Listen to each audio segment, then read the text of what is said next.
তো গাইস, আসসালামু আলাইকুম। একটা মূল্যবান কথা বলার জন্য আজকে ভিডিওটা ক্রিয়েট করা। নিজেকে প্রতিষ্ঠিত করতে গেলে আপনি যতটুকু পর্যন্ত যাওয়া লাগে এতটুকু পর্যন্ত যাবেন। কারণ নিজেকে প্রতিষ্ঠিত করতে গেলে ঘুমকে ঘুম বলা যায় না, খাবারকে খাবারও বলা যায় না।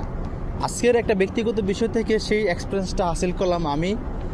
আর আপনারা যারা যারা এই ভিডিওটা দেখছেন, কখনো যদি এরকম সুযোগ আসে, নিজেকে প্রতিষ্ঠিত করার সুযোগ যদি আসে, তাহলে অবশ্যই আপনারা যতটুকু পর্যন্ত যাওয়া লাগে যাবেন। প্রয়োজনে অর্থ খরচ করবেন, সময় ব্যয় করবেন, ধৈর্য ধরবেন।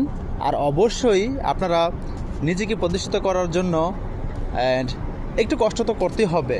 কষ্ট যদি না করেন কষ্ট মিলবে না, এটাই কিন্তু বাস্তব। বিশ্বাস না করলে ট্রাই করে দেখুন। নিজেকে পরিবর্তন করতে একদম 100% আপনি নিজেকে পরিবর্তন করতে পারবেন যদি আপনি এই বিষয়গুলো উপলব্ধি করেন। আর যদি না করেন তাহলে কোনো দিনই এই বিষয়গুলো নিজেকে পরিবর্তন করতে পারবেন না। সো যদি ভিডিওটা ভালো লেগে থাকে অবশ্যই সাইদুস ওয়ার্ল্ড পেজটাকে ফলো দিতে ভুলবেন না। আর লাইক কমেন্ট তো আছেই, শেয়ারও করতে ভুলবেন না। আল্লাহ হাফেজ, টাটা।